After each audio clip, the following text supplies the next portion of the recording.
Bonjour à tous et bienvenue à l'église Elim, bienvenue dans la maison du Seigneur pour chanter, louer et surtout le remercier pour toutes ses bontés envers vous.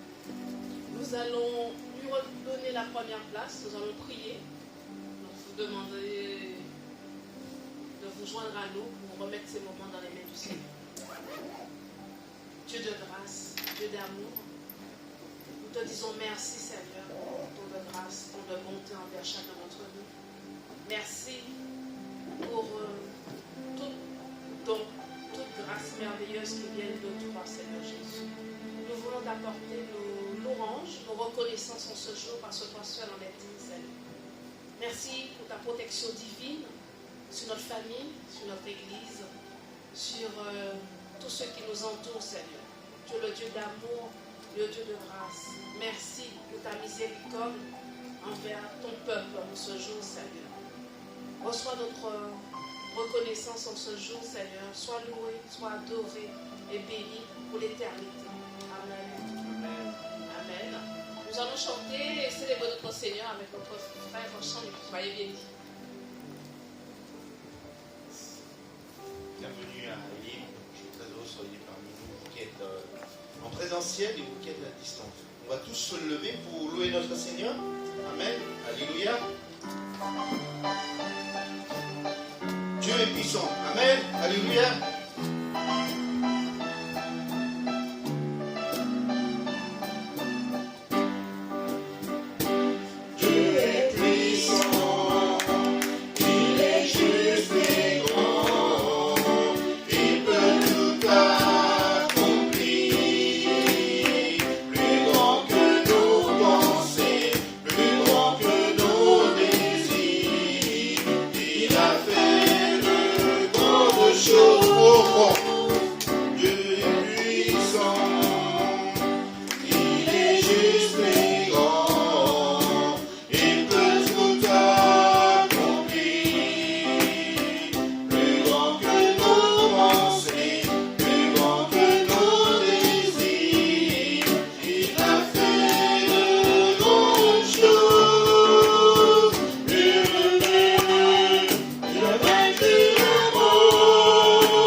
Nous sommes devenus enfants de Dieu.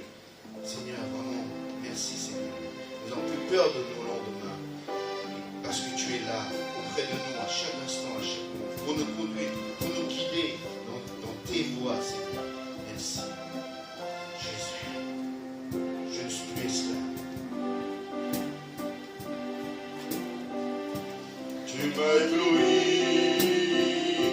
par tes mélodies, tu m'entoures de chants d'amour, chants de délivrance devant mes ennemis, toutes mes craintes s'enfuient. On reprend. Tu m'as ébloui.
parole, Seigneur, que nous aurons de l'avenir et l'espérance, Seigneur. Et nous croyons à cette espérance, Seigneur Jésus.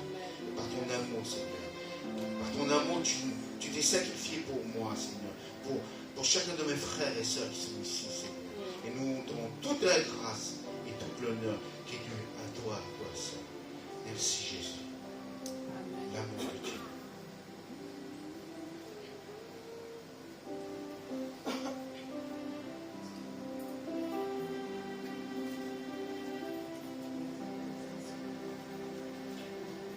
L'amour de Dieu, de loin surpasse ce qu'on peut dire d'un cœur humain. Il est plus grand que les espaces, fermant l'abîme, il nous atteint. Pour le péché de notre monde, Dieu nous donna Jésus. Il nous pardonne nos peines profondes, il sauve les perdus. Verser de l'encre dans les ondes, changer le ciel en parchemin, demander la pluie à tout le monde et que chacun soit écrivain. Vous dire tout l'amour du Père ferait tarir les eaux et emplirait la place entière sur ces divins rouleaux. L'amour de Dieu, si grand, si grand, est un amour sans fin. Tel est le chant que font entendre les anges aisés, les saints.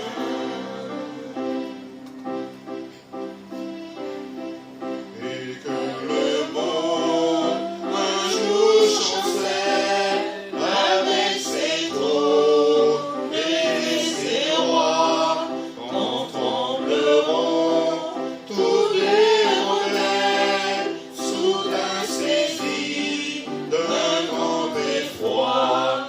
De Dieu l'amour, mais rien ne lasse pour nous encore vivre. C'est le miracle de la grâce. Amen, alléluia. L'amour de Dieu, si grand, si tendre, est un amour sans fin. Tel est le chant que font entendre les anges ailés, les saints. L'amour de Dieu. L'amour de Dieu, si grand, si tendre, est un amour sans fin. Tel est le chant que font entendre les anges aisés, les saints. Merci Seigneur. Ton amour est infini, Seigneur. Ton amour extraordinaire, Seigneur, pour chacun de nous. Merci Jésus. Nous avons loué notre Seigneur par l'adoration des chants. C'est le moment de louer notre Seigneur par l'adoration des enfants. Je demande à la personne de l'accueil de se préparer dans les rangs si vous voulez donner quelque chose pour le royaume de Dieu. Et nous allons juste rechanter le refrain du premier chant. Dieu est puissant. Élevé, il a vaincu la mort. Oui, il vit, mon Dieu est puissant. En son nom, j'ai la victoire. Le Seigneur, mon Dieu, est puissant. Amen.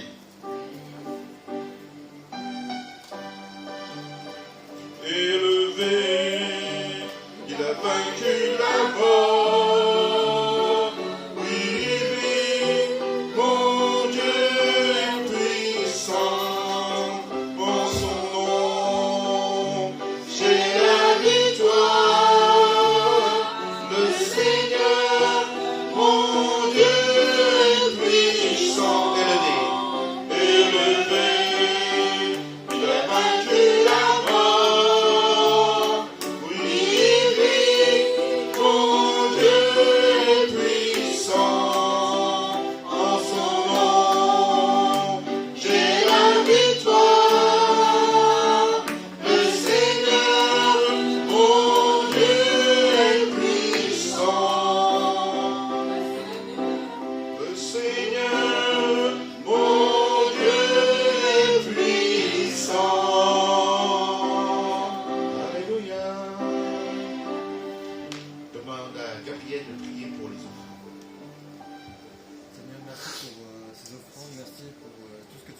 chaque jour. Merci de répondre à tous nos besoins et d'aider tous ceux qui ont besoin de ton aide, de ton amour. Que tu nous aides aussi à pouvoir partager nos richesses, à ceux qui en ont le plus besoin aussi, à te rendre gloire pour tout ce que tu fais dans nos vies à chacun. Merci encore pour ce culte, pour cette matinée. Protège aussi ceux qui n'ont pas pu venir aujourd'hui. Et c'est au nom de Jésus que je prie. Amen. Amen. Amen.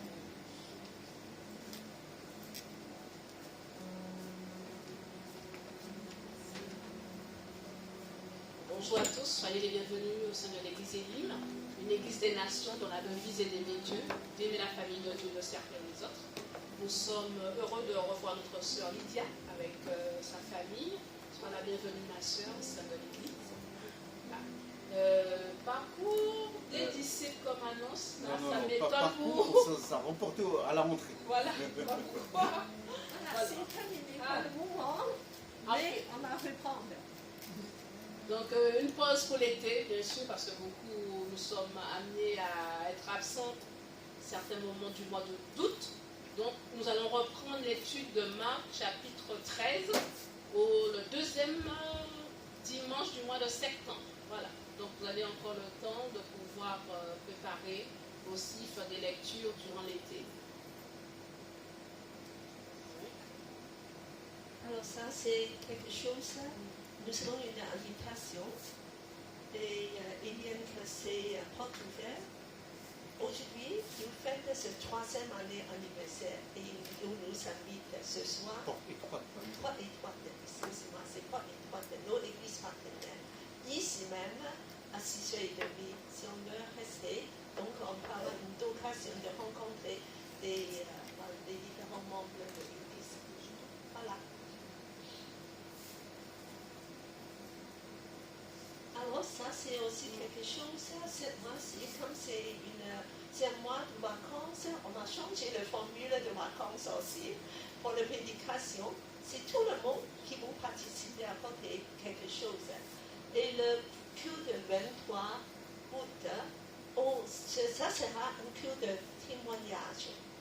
Si vous êtes ici, vous pouvez apporter un témoignage de 5 minutes. Ou vous pouvez aussi partager tout ce que vous avez appris dans l'évangile du Marc, n'est-ce pas? Nous allons étudier pendant 10 mois. Donc, vous pouvez apporter un épisode qui t'apporte quelque chose de profond, qui a touché ton cœur, de dire que moi, je vais partager ce que moi, j'ai retiré de bon.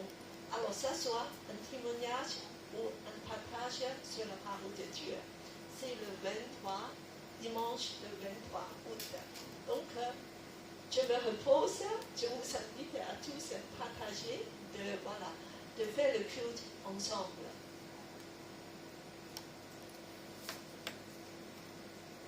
Et puis, vous pouvez enregistrer avec moi, de dire que moi, je vais dire c'est 5 minutes. Donc, déjà, je peux vous inviter tous qui vont être là. Alors, on peut lever le main. Tous qui vont être là le 23 août, qui vont être là. Voilà, Gabriel, tu ne seras pas là. Qui sera là encore? Ça, c'est moi, Gabriel? Non, je crois à d'autres personnes. Il y a Malika, il y a Joanne, Patricia, peut-être, oui, non, pas. Adèle, tu seras le 23 août? Hein? Tu ne sais pas. Et Claudia? C'est pas non plus. Oh, vous êtes D'accord. Voilà. Donc, voilà. Autre chose, ce mois-ci, le mois de juillet, c'est toujours le mois de 1 million d'âmes. Il y a des évangélisations partout, voilà, tous les jours à Paris, dans des places, au Pont-Neuf, dans la place République et d'autres endroits. Et donc, vous pouvez regarder, je mets le programme dans le groupe de l'église. Vous pouvez regarder et les rejoindre. Voilà. Donc, c'est de proclamer l'évangile. C'est très important dans la vie de Paris même. Le suivant.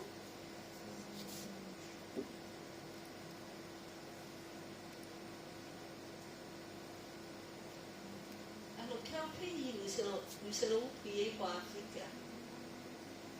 Quels sont les pays on prie? Niger et Tchad. Aujourd'hui, on va acheter un pays, c'est le Bénin. Voilà pourquoi. Parce qu'il y a eu un couple de pasteurs, il y a un pasteur bienvenu qui est venu parmi nous il y a quelques mois. Vous vous souvenez de lui? Il est un orphelinat à Bénin. Ah oui, c'est la sœur Sylvine qui l'a amené. Oui, voilà.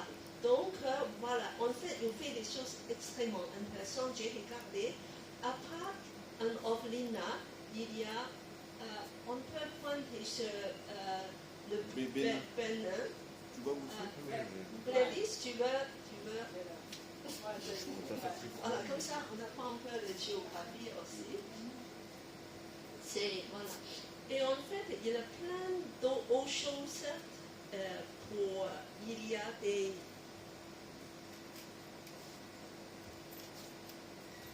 y a des protections, des formations professionnelles. Il y a une école. Il y a aussi des actions sociales qui est pas mal, qui par exemple ils font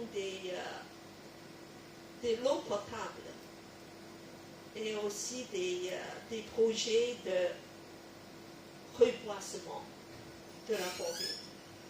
Et donc c'est intéressant, on peut regarder un petit peu ce qu'ils font.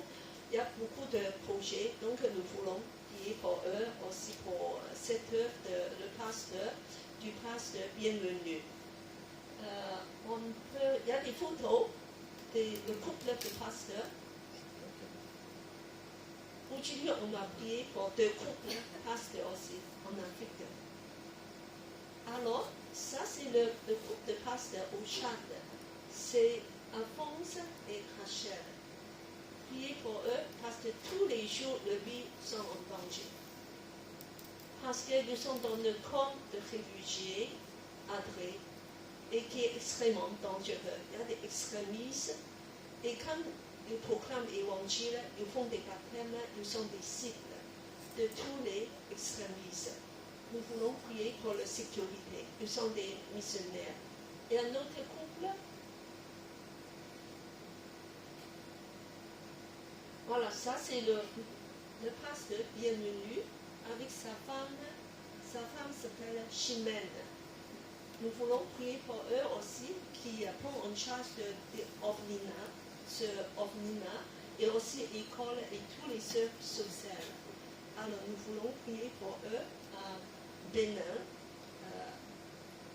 Dans la Bible, Jésus nous a dit, chaque fois que tu fais le moindre petite chose à un des petites, c'est à moi que vous avez fait. À moi, le moine serait juste donné un verre d'eau. Et maintenant, nous prions pour ces croyants, ces responsables de l'Église qui sont en danger, qui font un travail énorme. Nous voulons vraiment prier pour eux. Donc, je vous demande, voilà, je demande, comment? Claudia?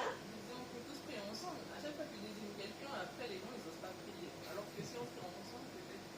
Voilà, moi je laisse l'inspiration, comme Claudia a suggéré. On va prier avec Lucelle pour les 2 couples de pasteurs, pour les œuvres, pour ce qu'ils font en Tchad et aussi à Bénin.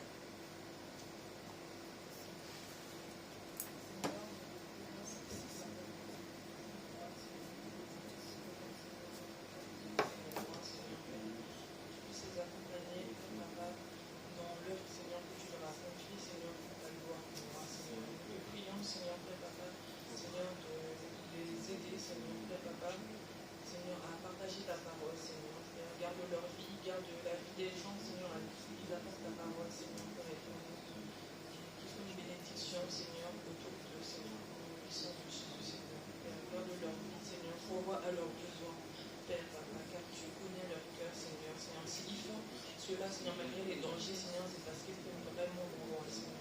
Accompagne-les dans toutes les heures qu'ils feront pour ta gloire, Seigneur. Pour toute la gloire et la louange. Et je vous demande de lever vos mains aussi encore le cadre d'Afrique. Le cadre d'Afrique, donc de continuer d'intercéder pour ces pays. Alors selon vos inspirations. Mais priez à haute voix, s'il vous plaît. Parce que sinon, c'est difficile de dire Amen ensemble.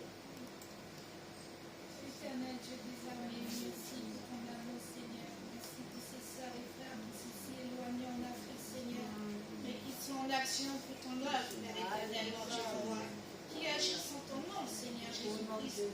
Malgré les persécutions, ils sont au front pour toi, pour ton nom seul, Seigneur.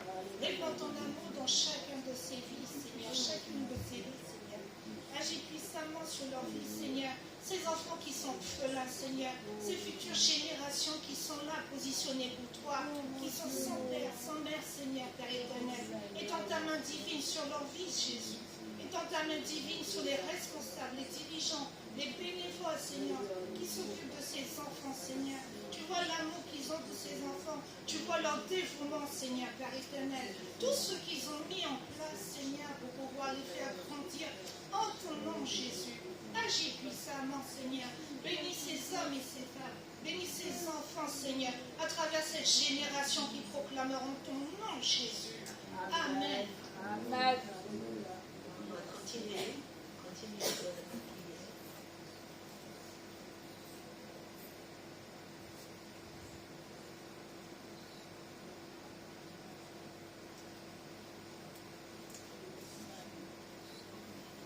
Seigneur, nous prions pour le couple, oui, Alphonse et Rachel. Tous les jours, le vie sont en danger. Oui, Seigneur, nous pensons à eux. Seigneur, nous demandons pour qu'ils se. Oui, Seigneur, c'est parce que c'est extrêmement dangereux où ils se trouvent. Oh, Seigneur, nous te demandons d'envoyer les anges. Oui, Seigneur, de les entourer avec des. Oui, Seigneur, des murailles de feu. Oh, Seigneur, et que tu puisses semer et de faire grandir, et beaucoup des milliers de réfugiés, des gens en souffrance puissent venir à toi. Seigneur, nous prions que tu fortifies le foi. Seigneur, tu pourvois à leurs besoins. Seigneur, nous prions encore pour l'autre couple, c'est bienvenu et Chimène. Oh Seigneur, que nous sommes en charge de toutes ces œuvres sociales, orphelinat, centre, école à Bénin. Seigneur, fortifie le famille, le travail de porter des fruits pour toi, le santé et Seigneur, et tout le besoin. Seigneur, nous prions que tu interviennes de bénir de sœurs, de porter beaucoup de fruits pour toi. Amen. Amen.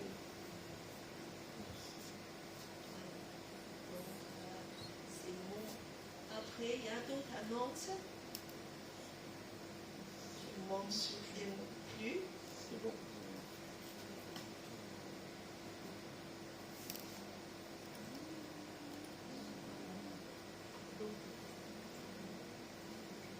C'est bon.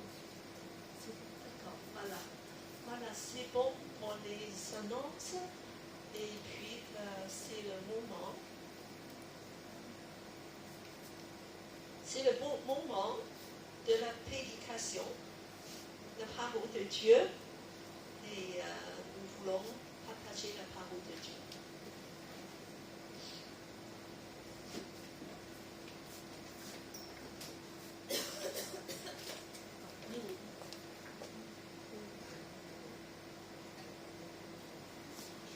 Alors, je voulais dire qu'il y a des gens qui s'occupent des enfants. Et parce que nous serons des enfants aujourd'hui, alors nous voulons que les enfants puissent avoir des activités et ça c'est merveilleux. Et j'espère que par la suite, nous aurons encore d'autres enfants. Maintenant, c'est un peu les vacances. Il y a des familles qui sont déjà parties en vacances. Alors c'est pour ça qu'il y a un peu moins d'enfants aussi. Mais par la suite, à la rentrée, nous serons vraiment mieux organisés pour accueillir les enfants. Alors, aujourd'hui, je vous raconte une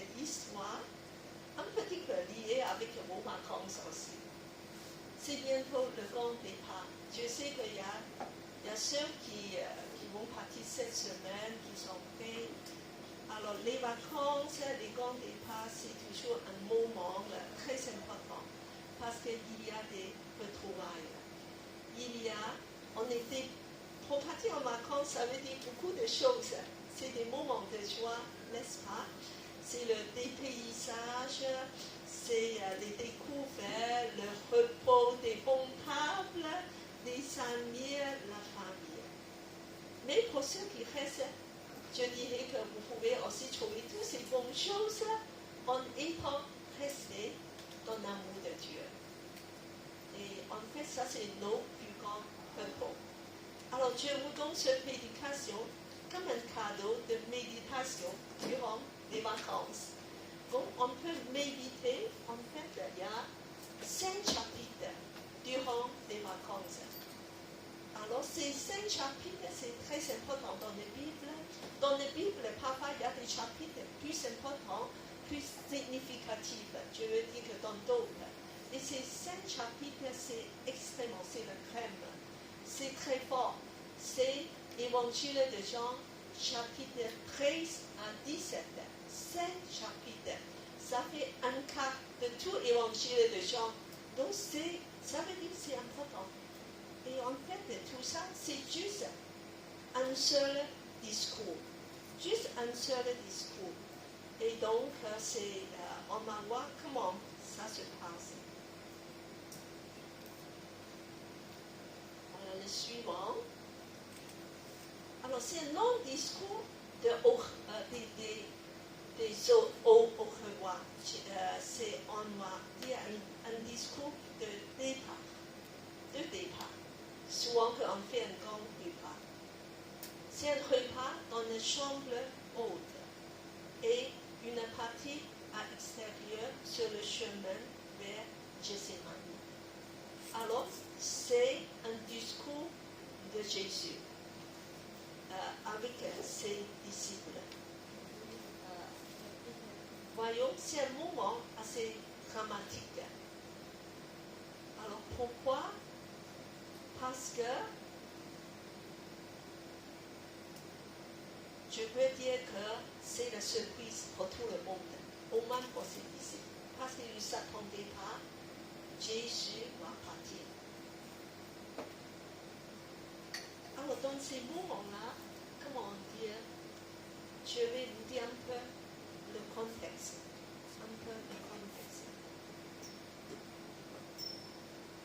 Après 3 ans et demi de vie intense, Jésus a passé avec ses disciples. Ici, dans quelques heures, des choses graves vont passer. Il y a des choses graves. Tout va basculer. Tout est sur le point d'arriver. Après 3 ans de vie. J'espère que vous m'entendez mieux, pas mieux. Un peu mieux. Il faut que je parle plus fort. Il faut que je crie. Non, Ça va? On m'entend? C'est ça. Alors, comme ça que... Alors, il y a des choses dramatiques sur le point d'arriver. Jésus va être trahi. Il va être maltraité avec violence. Il va être jugé et puis envoyé à la croix. Ici, dans moins que 10 heures, qui va se passer. Après ce repas, Jésus va être arrêté et envoyé à la croix. Alors, il y aura des choses extrêmement dramatiques. Premièrement, il y a le numéro 1, c'est quoi? La trahison. Qui va trahir Jésus? Et Judas va pas seulement trahir Jésus, il va trahir tout le groupe. Voyons, tout le groupe sera en danger. Donc c'est une trahison énorme. Deuxièmement, qu'est-ce qu'il y aura? Alors, j'ai marqué la faiblesse et des chutes. Qu'est-ce qui va se passer durant ces moments? Alors, Gabriel. Pierre va renier Jésus 3 fois. C'est bien. Même Pierre, il va chuter. Lui qui fait des grandes déclarations. Même tout le monde t'abandonne. Moi, je vais jamais faire. Tellement sûr. Et encore, tous les disciples vont abandonner Jésus. Faible. Il n'y a plus personne qui va suivre Jésus jusqu'à la croix. Alors, et après, qu'est-ce qui va se passer? Le troisième point, qui peut m'expliquer un peu la persécution. Qu'est-ce qui va se passer? C'est plus général. C'est généralisé. Voilà, très vite, après le Pentecôte, la première église est née, mais il y aura beaucoup de persécutions. N'est-ce pas? On a commencé à arrêter les disciples, les apôtres, de les mettre en prison. Et en plus, on va les maltraiter. Le premier martyr, c'est qui? Étienne. Le deuxième, c'est qui? C'est aussi très connu, c'est un des 12. C'est qui? Un des 12 va mourir bientôt. Un de ses disciples, que vous avez vu ici, il va mourir bientôt. Dans quelques années, c'est Jacques, le frère de André. Mais il va mourir. Le père de Simon, quoi. Non. Non, excuse-moi. C'est le frère de Jean. Ah oui, Le frère de Jean. Voilà, il y a deux frères. Voilà. Voilà, il va mourir aussi. Donc c'est terrible. Et en plus, juste la veille, Jésus lui a parlé devant le temple de Jérusalem. Il dit que tu vois toutes ces belles pierres. Mais un jour, Dieu te dit qu'un ne sera pas dessus de l'autre. Tout va être rasé et puis qu'il y aura des bruits, des guerres. Il y aura beaucoup de chaos, catastrophes qui vont arriver. Donc, c'est beaucoup de choses dramatiques. La fin de temps, c'est déjà arrivé premièrement durant cette période. Et bien sûr que ça va encore venir avec nous. Peut-être qu'on va voir aussi vers la fin du temps. Voilà, c'est à deux étapes. Jésus a toujours de près et de loin qui vont arriver des choses. Et même maintenant, je vous dis que qu'est-ce qui va se passer à l'église en Niger, en Tchad. Voilà. Est-ce que c'est pas la persécution aussi? C'est au Moyen-Orient, il y a beaucoup de persécutions. Même dans l'Afrique du Nord, la persécution, en fait, ça ne touche pas, mais en fait, il touche une partie du monde très intense. Les gens en face de la violence tous les jours, comme l'église en Tchad, tous ces chrétiens fidèles à Jésus. Alors que c'est pour ça que pendant le discours, Jésus, il sait que les disciples vont confronter avec des situations très difficiles. Mais Jésus est là. Jésus nous précède. Il soutient tous ses disciples spirituellement et psychologiquement. Au lieu de préoccuper de lui-même, je vais aller à la croix, je vais souffrir, moi je vais être flagellé. Jésus ne pense pas ça. Jésus dit que je vous aime. Il faut que je vous encourage. Il faut que je vous prépare pour les épreuves qui vont venir. Alors, Jésus passe des longues heures à encourager, consoler, expliquer et préparer ses bien-aimés dans les épreuves par son amour. Savez-vous que ce long discours qui a duré 5 chapitres, la première phrase, Et la dernière phrase, ça concerne seulement 5 lettres. Quel est ce mot? Ce mot. 5 lettres. Mais L'amour. l'amour. Jésus dit, je vous assure qu'il y a mon amour qui vous fait surmonter toutes les épreuves de la vie, toutes les situations dramatiques. Moi, je dirais que ce qui nous touche en ce moment, depuis le début de l'année, on est sur les enseignements de la guérison, n'est-ce pas? On a dit qu'on a tous des blessures parce que de nos passés, nous avons été rejetés, peut-être on a vécu des drames dans nos enfances, même négligence, indifférence, aussi simple que ça, qui nous blesse. Et dedans nous avons des blessures profondes. Alors, en fait, qu'est-ce qui peut nous guérir? Alors, le monde dit, tu vas voir un psychologue ou un psychiatre. Mais je vois des gens qui ont suivi ça pendant de longues années. Finalement, ça ne les aide pas trop. Ça aide un petit peu. Ils puissent comprendre pourquoi j'ai senti si mal. Mais finalement, ça ne les fait pas sortir de le problème. Ils continuent de vivre répétitivement encore dans ces problèmes. Donc, qu'est-ce qui va nous apporter la guérison? C'est sûr, moi je dis que la psychologie aide un petit peu de trouver les raisons, d'analyser, de nous aider à voir clair. Mais je dirais que le plus efficace des remèdes, c'est l'amour de Dieu, l'amour de Christ. Il y a deux choses. Premièrement, nos identités en Dieu, de savoir que nous sommes enfants de Dieu. Ça va vous guérir. Vous avez une autre identité, parce que vous serez toujours attaché à vos identités. Je suis victime, je suis malade, j'étais maltraité.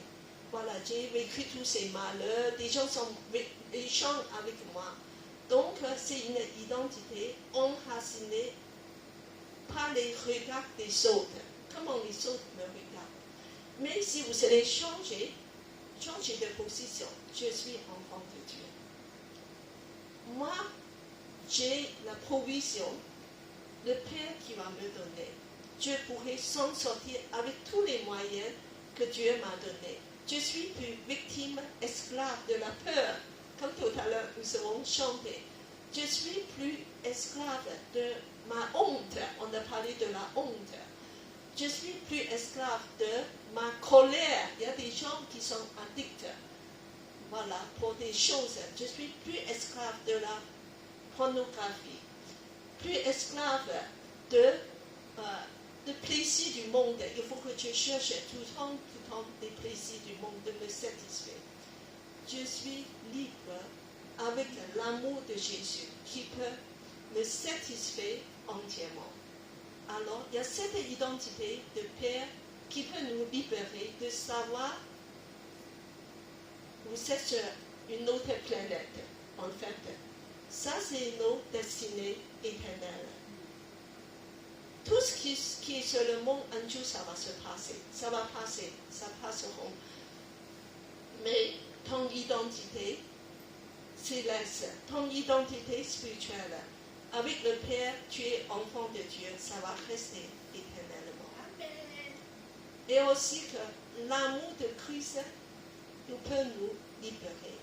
Quand vous venez à la croix, prosternez à la croix, la puissance de l'amour de la croix peut te guérir toutes tes blessures. La croix est suffisante pour tout. Tout ce que nous avons besoin dans nos vies.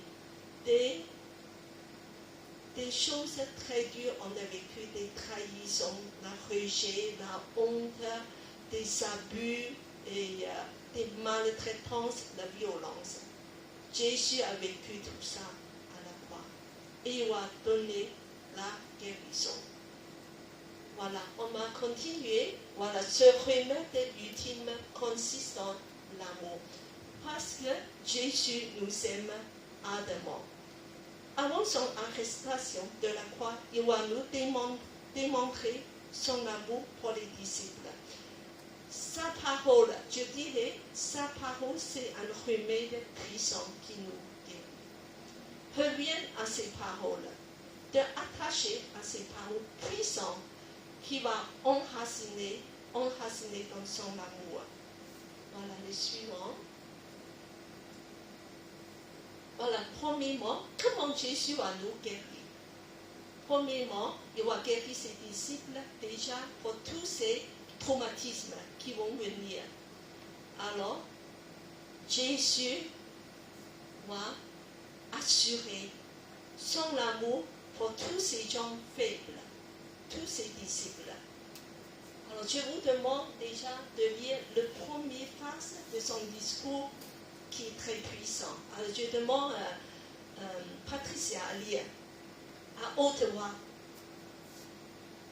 C'est le chapitre 13, verset 1 de l'évangile de Jean. Avant la fête de Pâques, sachant que l'heure était venue pour lui de passer de ce monde au Père, Jésus, qui avait aimé les siens qui étaient dans le monde, les aima jusqu'au bout. Aimer l'amour de Christ. C'est l'amour, dans d'autres traductions, ce mot, il veut dire, c'est le comble de son amour. C'est fort, comble. Et dans seconde, il veut dire que c'est une marque suprême de son amour. Donc, il les aima jusqu'au bout. Voilà. C'est ça ce qui va les rassurer de toutes les choses, des épreuves, des afflictions, des souffrances qui vont venir. Jésus les aime. Et en plus, il va faire une manifestation concrète de son amour. Alors c'est quoi? Qu'est-ce que Jésus va faire? Laver le pied. Voilà, laver le pied. Alors je vous donne un petit peu. Les pieds des disciples, ce n'est pas nos pieds. Nous avons des chaussures, chaussettes. Alors, l'époque, des gens sont très sales le pied parce qu'ils marchent dans la poussière, la saleté. Et c'est laver les pieds, c'est une tâche si dégradante qu'il est d'habitude confié au dernier des esclaves. Évidemment, tous les disciples de Jésus ont refusé de laver les pieds pour l'autre. Personne n'a lavé les pieds. Tous sont sales le pied. Alors, personne ne se sera abaissé de laver les pieds des autres. Et je vous demande une autre question aussi. Quelle est la signification de laver les pieds? Alors, on peut m'expliquer. Qu'est-ce que ça signifie de laver les pieds? Tu as mis la réponse. Alors, ça est plus fort? Tu as mis la réponse déjà. Non. Moi, je dis seulement que c'est une tâche dégradante. Oui. Personne ne sera prêt à faire. Alors, mais Jésus, bien sûr, nous donne une nouvelle signification de laver les pieds. Alors, qui peut me donner la signification ici? Voilà. Purifier. Purifier, c'est très bien. C'est la purification. Purification et purifier de quoi? Les péchés. Très bien purifié. Voilà. En fait, vous avez bien répondu. En fait, laver le pied, ça c'est un symbole de la purification. Et comment Jésus va nous purifier? Amen. Amen. Alors Jésus, il va nous purifier avec le sang qui va couler de la croix. Et c'est ça. Pourquoi Jésus lave les pieds des disciples? Ça veut dire que moi, je vais couler mon sang pour vous. Je veux vous purifier tous parce que je vous aime. parce que c'est important, vous savez, recevoir une nouvelle vie par la croix. Alors je demande Gabriel à lire le verset. Jésus même a dit que vous êtes tous purs. Pourquoi? Parce que vous savez, vous allez prendre un bain. Alors, vous savez, pour prendre un bain, c'est de laver entièrement, c'est entièrement pur. Et en fait, mais Jésus aussi dit que non, pas tous. Il y a une personne qui n'est pas très pure. Mais vous êtes tous purs parce que vous avez déjà pris le bain de la croix, de mon sang. Alors, Gabriel, tu peux lire le verset. Alors, dans la Bible, il nous parle de ce bain qui est très important, qui est dans Tite, dans le livre de Tite 3, 5. Gabriel, tu peux lire à haute voix. Moi, je pensais que je vais viser sur l'orientation.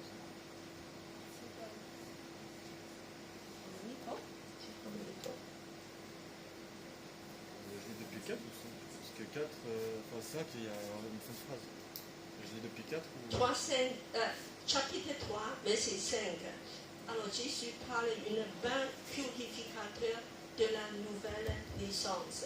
C'est important d'être purifié.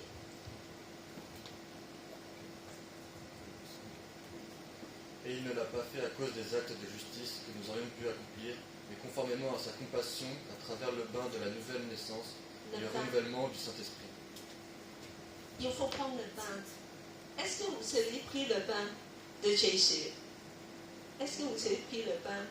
Vous avez pris le bain peut-être ce matin, mais ce bain-là, c'est le bain de nouvelle naissance. Pour nous tous, nous serons déjà trempés, purifiés par le sang de Jésus. Alors c'est merveilleux. Alors, donc Jésus dit, je vous rassure, moi je vais vous purifier, je vais aller à la croix. Et vous serez entièrement purs. Donc, alors, mais Jésus nous apprend aussi une autre chose.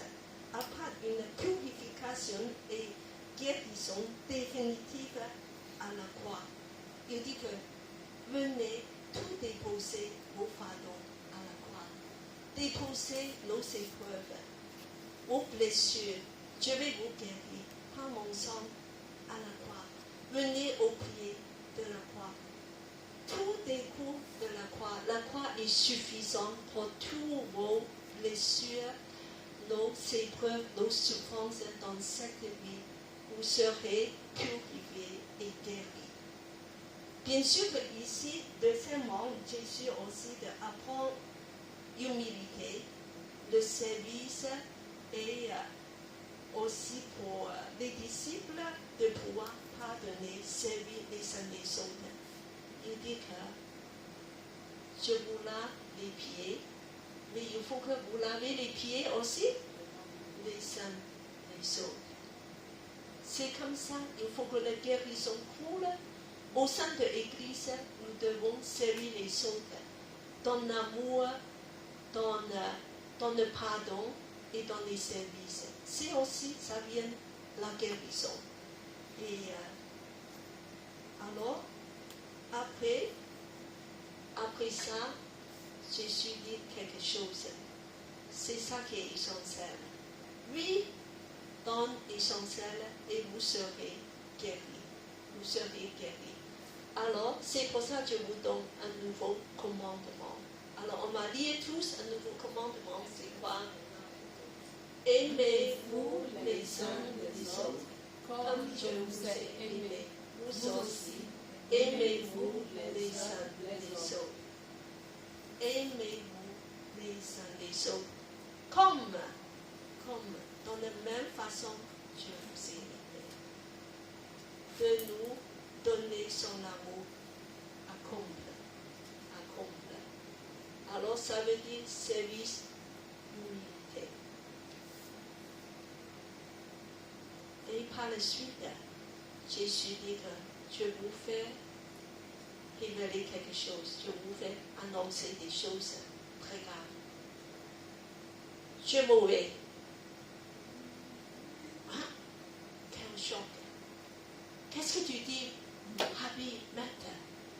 nous étions avec vous, nous sommes avec nous depuis 3 ans.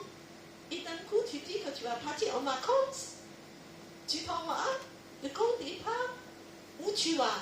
Tout le monde commence à chuchoter et même te dire, où tu vas? Où tu vas? Qu'est-ce que tu vas faire? Jésus a tout simplement dit, je vais au Père. Et vous connaissez le chemin. Vous connaissez le chemin. La suite, alors Jésus va dire quelque chose de les rassurer encore. Oui, je mourrai et vous allez chuter. Vous allez tomber parce que vous êtes faible. Mais je suis toujours là. Mon amour est suffisant, même dans vos faiblesses. Alors ça, c'est le chapitre 14. Ça commence comme ça. Alors je demande à Adèle, qui a la Bible à la main, de lire la première phrase. Le premier, un à 4. Que votre cœur ne se trouble pas. Oui, continue. Croyez en Dieu, croyez aussi en moi. Il y a beaucoup de demeures dans la maison de mon Père. Dans la maison de mon Père. Sinon, je vous l'aurais dit, car je vais vous préparer une place. Donc, si je m'en vais et vous prépare une place, je reviendrai et je vous prendrai avec moi, afin que là où je suis, vous y soyez aussi. Et où je vais, vous en savez le chemin. Merci. Les disciples ont peur. Qu'est-ce qui va nous arriver? D'un coup, plus de projets, tout tombe dans l'eau. Nous croyons qu'on va avoir le royaume avec Jésus. Alors, Jésus dit que vos cœurs ne troublent point. Ne troublent point. Et vos cœurs aujourd'hui, est-ce que vos cœurs est troublé? Oui, il y a des...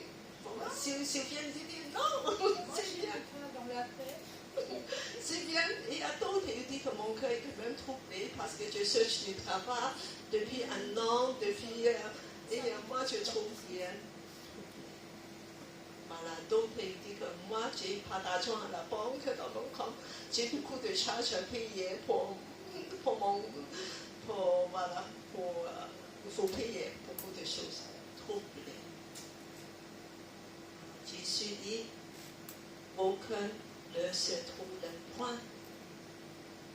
Croyez en Dieu, croyez aussi en moi. Avoir la foi en moi. Croire, juste croire, avoir la foi. Et je vous dis, j'ai des projets pour vous. Vous aurez un bel avenir. J'ai toutes mes provisions, j'ai déjà pensé de vous. Quand je mourrai, vous ne manquerez de rien. Parce qu'en fait, je mourrai à la croix. Mais le but, c'est pour vous préparer une place. Afin que vous soyez un foyer éternel, céleste, un demeure glorieux. Afin que vous aurez un bel avenir. Vous serez entrés dans vos destinées ultimes, éternelles. Vous serez entrés dans la maison du Père, dans son royaume.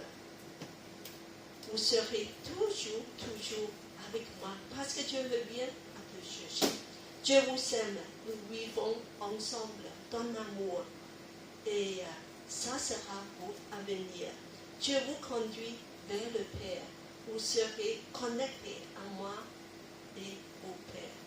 Et en fait, je vous dis, on ne sera jamais se séparer. Jamais séparer. Je mourrai, mais c'est comme en vacances. Je reviens. C'est vrai, aujourd'hui on attend encore le retour de Jésus. Mais un jour, on serait vraiment pour toujours à éternité avec lui. Jamais se séparer de son amour de Jésus. Alors le suivant. Et en plus, Jésus dit, tu te sens perdu? vous saurez la provision. Vous ne serez jamais seul parce que je suis avec vous. Par le Saint-Esprit, je vous envoie et le Saint-Esprit, il reste toujours éternellement avec vous. Alors je demande Gladys Alia. Gladys Alia ne pas le voir. Elle n'a pas besoin de micro. C'est la seule. Et moi, je prierai le Père. Et il vous donnera un autre consolateur qui soit éternellement avec vous. L'Esprit de vérité que le monde ne peut pas recevoir. Parce qu'il ne le voit pas, il ne le connaît pas. Mais vous, vous le connaissez parce qu'il demeure près de vous et qu'il sera en vous. Je ne vous laisserai pas orphelin, je viens vers vous. Vous n'êtes pas orphelin. Vous n'êtes pas seul, je viens vers vous. Jésus est avec nous à travers le Saint-Esprit tous les jours. Je vous donne même un consolateur qui va vous consoler de vous défenser, de faire la défense, de vous aider, de vous enseigner, de vous conduire. Et il sera éternellement avec vous. Tu sais que aujourd'hui, le Saint-Esprit est en nous. Et il nous conduit dans tous les détails de la vie. Il faut être à l'écoute. Nous avons un compagnon. Jésus nous a envoyé un compagnon éternel de nous accompagner dans cette vie. Et c'est comme ça qu'il reste avec nous aussi. Voilà, le suivant, c'est jamais seul, jamais seul. Et chapitre 15. Chapitre 15, Jésus dit que, vous savez, c'est difficile, je mauvais, mais tu sais, après, on peut encore comment vous allez vivre cette vie actuelle. Vous allez être guéri, vous allez être soutenu. Il y a un secret, je vais vous révéler le secret. C'est de demeurer dans mon amour. Alors, je demande Philippe à lire. Chapitre 5. Moi, je suis le seul, Plus fort. moi, je suis le seul, tout le serment. Celui qui demeure en moi en lui, porte beaucoup de fruits, car sans moi, vous ne pouvez rien faire. Très bien. Alors, c'est le secret, c'est de quoi? Le secret, c'est de demeurer en Jésus. Cette connexion, il faut installer comme le cep avec le saumon. On peut imaginer le cep et le saumon est coupé. Alors, on voit que ici, le cep, c'est la partie en bas, c'est la vigne. Et les sarments, c'est des branches. Il faut que ça soit attaché tout le temps ensemble, afin qu'on puisse avoir des raisins, on puisse avoir des fruits, on peut avoir du vin, du bon vin. Alors, le secret, c'est qu'il faut attacher bien les cèpes le sarment au cèpe. Alors, Jésus nous dit que demeurez en moi, enracinez, fondez ta vie en moi. Vous aurez une vie en abondance. Vous allez porter des fruits. Jésus est venu de nous donner une vie en abondance. On ne devait pas vivre pauvre parce qu'il nous a promis nous serons vraiment porter des fruits et en plus on aura une santé spirituelle rigoureuse. Donc, restez attachés à Jésus. C'est le secret. C'est comme coller à lui. Alors, c'est une vie qui coule, la vie de Jésus qui coule en nous, du cèpe au sarment. Alors, en fait, la clé pour comment vivre, c'est de cultiver une relation intime avec moi, de passer le temps avec moi, avec ma parole et avec la prière. Aujourd'hui, est-ce que c'est ça que vous faites? Est-ce que vous passez du temps d'attacher au sacrement? Je veux dire que pas juste faire un devoir de dire que moi je fais ça tous les jours, mais le cœur n'est pas là. Est-ce que le cœur est là de tous les jours? Seigneur Jésus, je veux vraiment attacher à toi. Je veux t'écouter. Je veux cultiver une relation intime avec toi. Ta parole, par ta parole, je veux t'écouter. Et par la prière, je veux communiquer. Je veux parler à toi. Est-ce que vous le faites? Est-ce qu'on va faire? Vraiment que de nos cœurs. Si tu fais ça, c'est de demeurer en Jésus. C'est de demeurer dans mon amour. C'est de demeurer dans mes paroles. Parce qu'il nous aime tellement, il nous invite de le faire. Alors on m'a dit, verset 9. Je demande 5 minutes qui n'a pas besoin d'un micro non plus, avec une voix de baryton.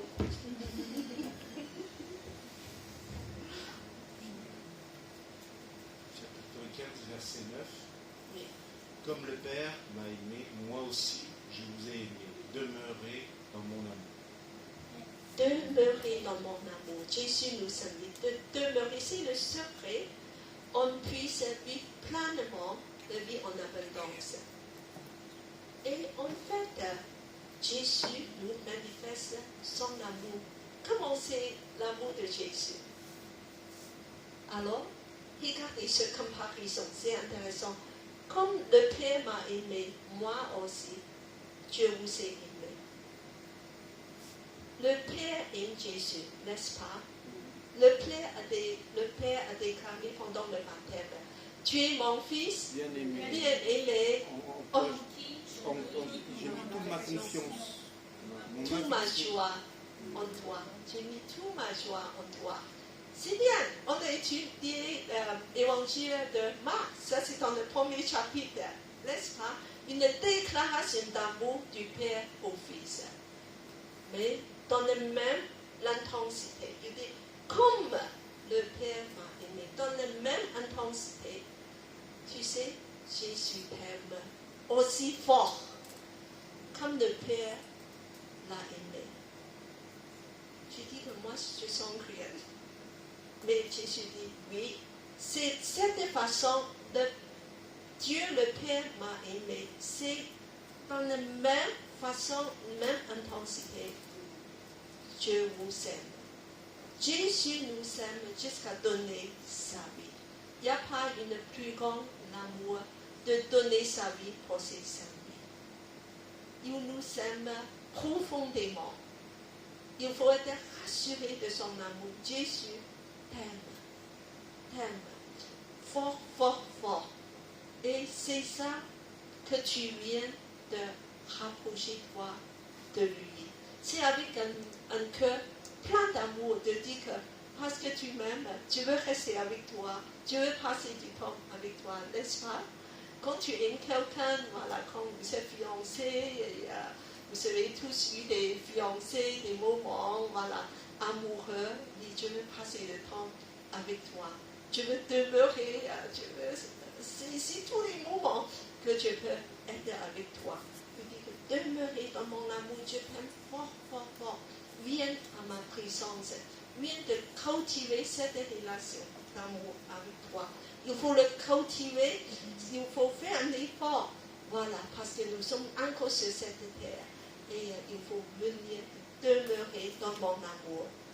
Alors, le suivant, chapitre 16 déjà. Alors, chapitre 16, c'est une chapitre on n'aime pas du tout. Parce que de quoi il nous parle? Jésus va nous parler de l'actualité, de la réalité de la vie chrétienne. C'est quelque chose qu'on ne veut pas entendre. De quoi s'agit-il?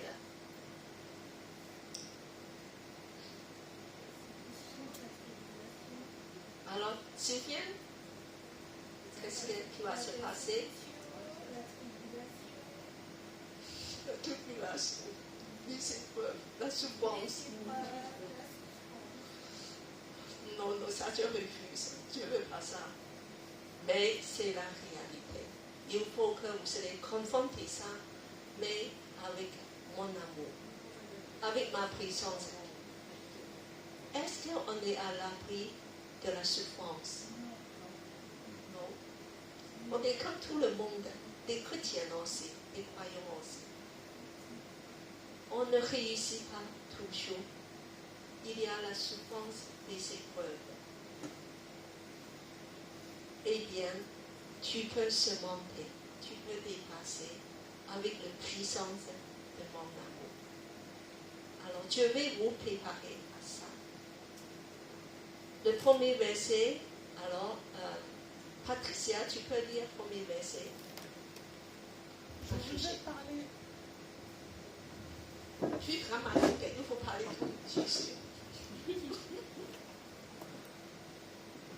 Je vous ai parlé ainsi, pour que vous ne soyez pas scandalisés.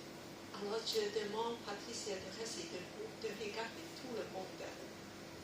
Alors, de changer quelques mots, au lieu de dire scandaliser, ça c'est un mot très littéraire, de dire pour que vous ne soyez pas trébucher, tomber, chuter. Voilà, tu regardes tout le monde. Je vous ai parlé ainsi, pour que vous ne trébuchiez pas, que vous ne tombiez pas. Ils vous excluront des synagogues.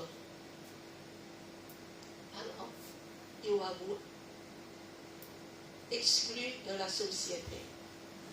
C'est déjà la réalité pour l'Église en Tchad, en Niger, dans le Moyen-Orient, voilà, dans beaucoup d'endroits du monde.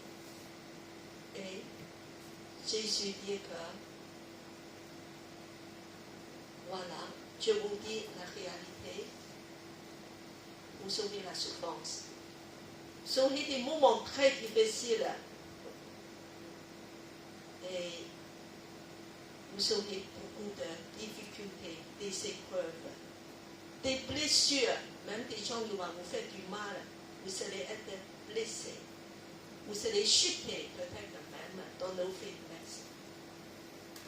Mais le monde va être méchant avec vous. Il va vous chasser. Il va vous faire du mal, de vous insulter, de vous rejeter et vous humilier. Il y aura la honte, injustice, opposition. Tu sais que les femmes sont des victimes, même des abus, comme Sylphine nous a raconté dans ces réfugiés, parmi ces réfugiés, beaucoup de femmes sont abusées.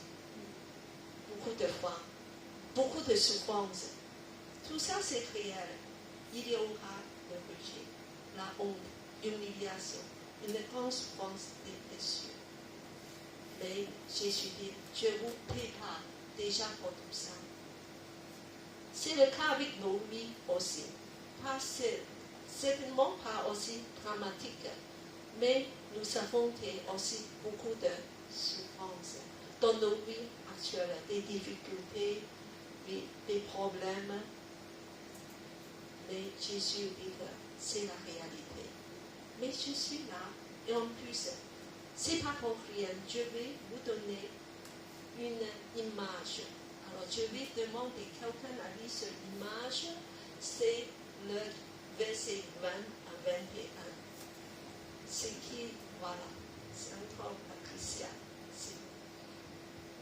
En vérité, je vous le dis.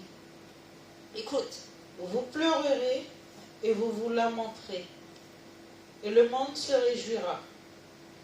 Vous serez dans la tristesse, mais votre tristesse se changera en joie. La femme, lorsqu'elle enfante, éprouve de la tristesse, parce que son heure est venue. Mais lorsqu'elle a donné le jour à l'enfant, elle ne se souvient plus de la tristesse, à cause de la joie qu'elle a de ce qu'un homme est né dans le monde. Amen. Alors, Jésus dit, courage, je vous donne une image vivante. c'est comme une femme en accouchement. Alors je crois, Lidisha connaît bien l'accouchement. Voilà. Et c'est une douleur profonde, forte, intense, n'est-ce pas? Toutes les femmes qui ont accouché. Mais c'est une douleur qui donne la vie. Qui donne la vie. C'est comme nos afflictions, la souffrance. Il ne faut pas les rejeter, il ne faut pas les refuser, il ne faut pas les résister. Parce que c'est comme la femme en accouchement. Quelque chose de nouvel va naître. Un enfant, vous saurez, quelque chose de plus bon. Et le but, il y aura la joie, il y aura une joie profonde. Une joie profonde. En fait, la souffrance vient pour que la joie arrive. La souffrance, c'est pour la joie. Il y aura une transformation au sein de la douleur. Donc, restez confiants. Dans vos souffrances, ce n'est pas pour rien. Il y a un but. Et ça va se faire. Aura une guérison remarquable. Alors, quand cette transformation sera faite, tu vas même oublier ta tristesse. N'est-ce pas? Je crois que toutes les femmes qui ont accouché, après qu'il a vu enfant, on a mis enfant dans le bras de la femme. Qu'est-ce qui va remplir son cœur? Comment elle se sent?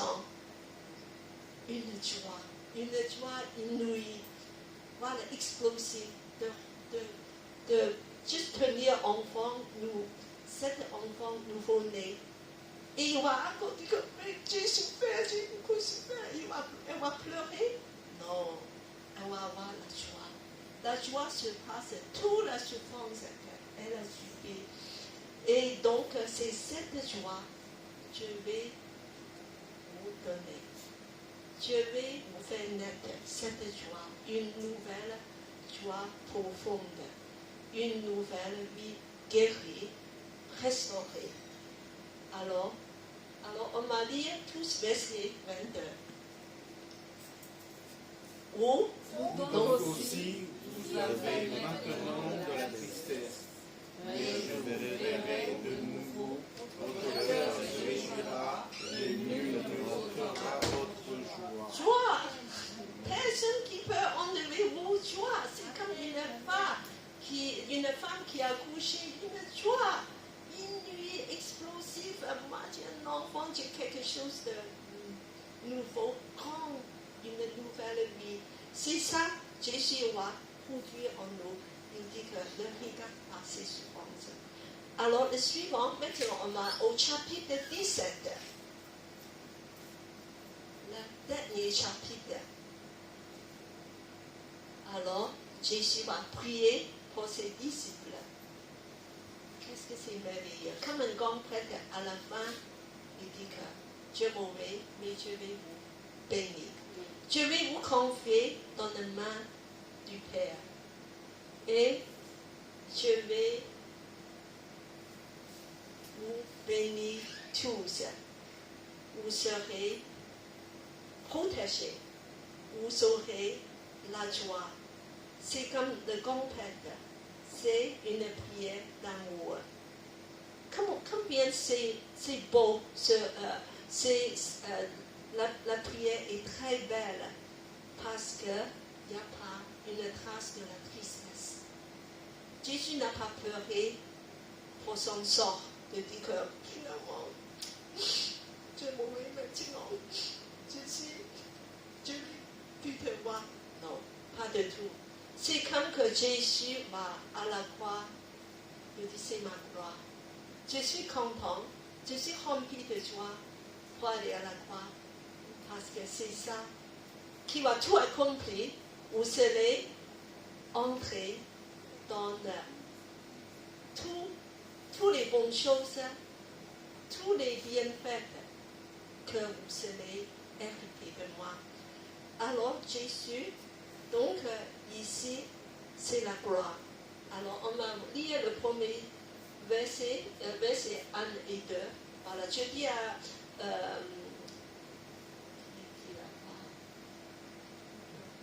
Elisha, tu veux lire peut-être? Oui.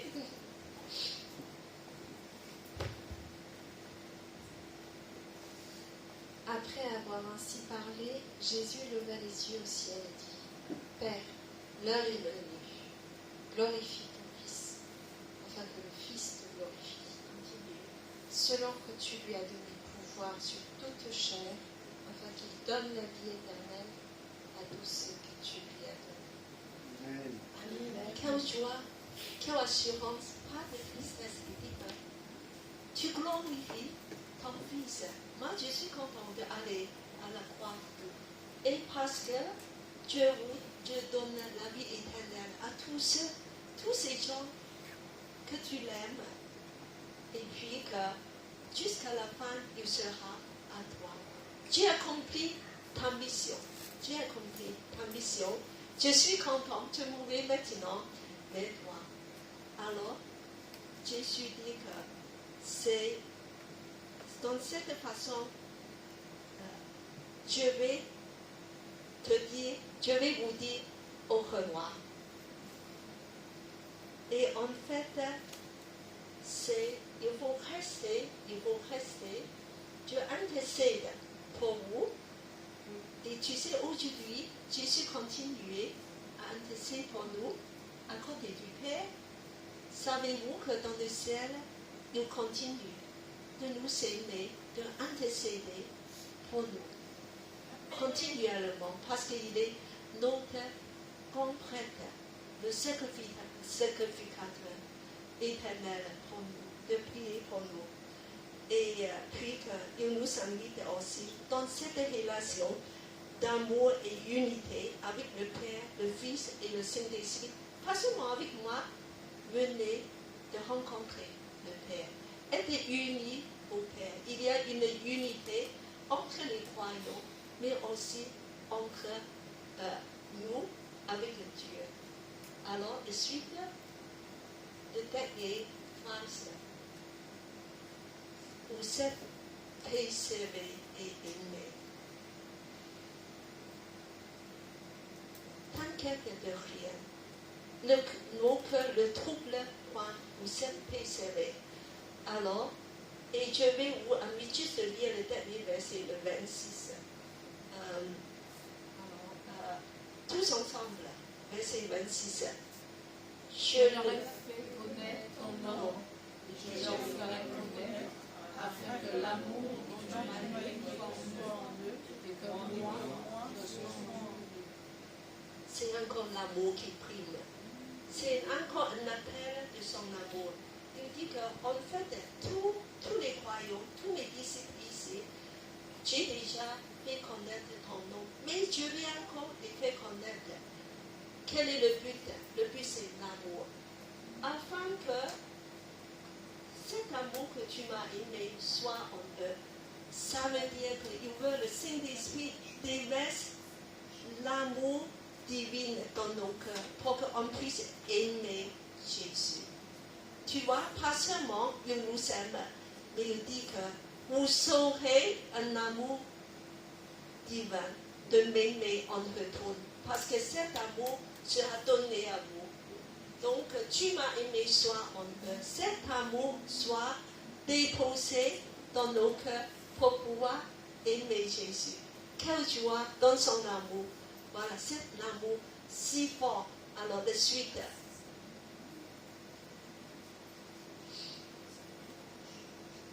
Alors, regardez l'image.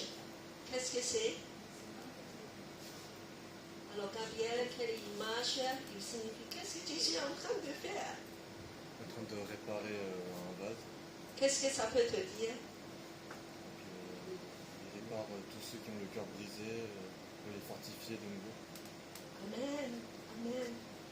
Alors, on se souvient de l'image un vase brisé. Alors, c'est catastrophique. C'est fini. On a jeté. N'est-ce pas? Non, Jésus dit, je vais les commenter avec mon amour, avec de l'or. Ce vase cassé, brisé, va devenir encore plus beau. Parce que c'est ma main qui va les faire quelque chose d'artistique, unique, qui ressemble à rien d'autre, mais avec des marques d'amour, comme de l'or, de les commenter ensemble. Et je vous dis que la guérison vient de la croix, coule de l'amour de la croix, qui nous guérit, qui nous restaure et qui nous rassure dans toutes les circonstances de la vie. N'est-ce pas? Nous avons toutes les difficultés et parfois des grandes, des petites, un collègue qui m'embête et puis que mon mari qui crie à moi. Alors, et encore, peut-être mes enfants qui sont désobéissants, et puis que moi je cherche du travail, mais toujours, il n'y a rien. Je veux changer d'orientation, mais c'est toujours, mais venir devant la croix. Jésus va te donner des solutions, de dire, regarde-moi à la croix. Moi je sais vous conduire, je sais vous guérir, je sais vous fortifier, encourager. Tout est pour moi. J'ai la provision. Vos cœurs ne troublent point. Alors, donc, je vous dis, cultive une relation intime avec Jésus, ton amour. Ton amour, il est là, il nous aime jusqu'à extrême. Alors, je demande Patricia à prier pour nous. Seigneur de l'amour du Papa Saint, merci Seigneur pour ce message que tu nous as apporté, Seigneur, à travers la servante Cathy, Seigneur mon Dieu, notre pasteur, Seigneur mon Dieu. De l'amour du Papa Saint, nous te remercions, Seigneur mon Dieu. Que ces paroles, Seigneur mon Dieu, qui puissent toucher nos cœurs, Seigneur mon Dieu. Tu connais, Seigneur mon Dieu, les tribulations, les épreuves que chacun d'entre nous traversons, Seigneur mon Dieu. Et Seigneur mon Dieu, par ces paroles, tu nous rappelles que tu es chaque jour, à chaque instant avec nous, Seigneur mon Dieu. Et que ton amour, Seigneur mon Dieu, ton amour pour nous, Seigneur mon Dieu, est le remède suprême, Seigneur mon Dieu, de toute souffrance, Seigneur mon Dieu. Ton amour, Seigneur mon Dieu, est le chemin de la guérison. Et oui, Seigneur mon Dieu, merci. Merci pour ce rappel dont nous avons chacun tant besoin, Seigneur mon Dieu. Que Dieu d'amour, ton Saint-Esprit, Seigneur mon Dieu, puisse continuer à nous accompagner, Seigneur mon Dieu, et nous rappeler chaque jour que tu es présent, Seigneur mon Dieu, en nous, près de nous, et qu'à chaque instant tu intercèdes auprès de Père, Seigneur mon Dieu. Gloire à toi, ô Dieu Tout-Puissant. Au nom de Jésus, j'ai prié. Amen. Amen. Aujourd'hui, un chant. Gabriel à la suite.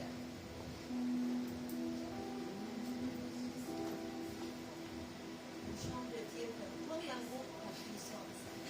C'est ça qui va nous faire se monter On va tous se lever pour chanter ce chant. de toutes les choses de la vie, de Dieu et ses rails de son amour.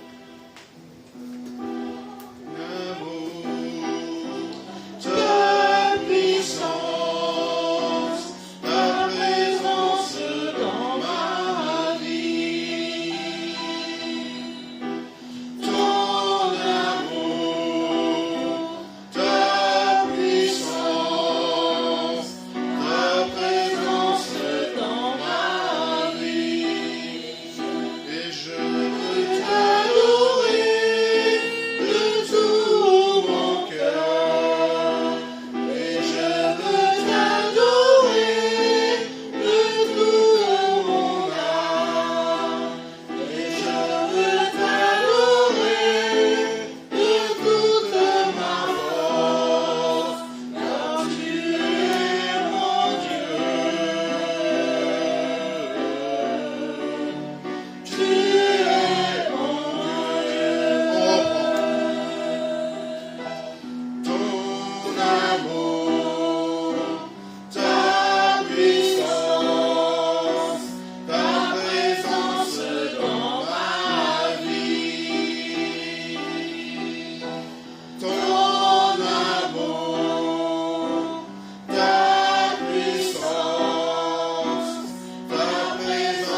Pasteur Cathy, merci à chaque membre de l'Église, et que vous soyez en distanciel ou en présentiel. Si vous partez en vacances, de bonnes vacances sous le regard du Seigneur et sa protection. Bonne semaine, bon dimanche, au revoir.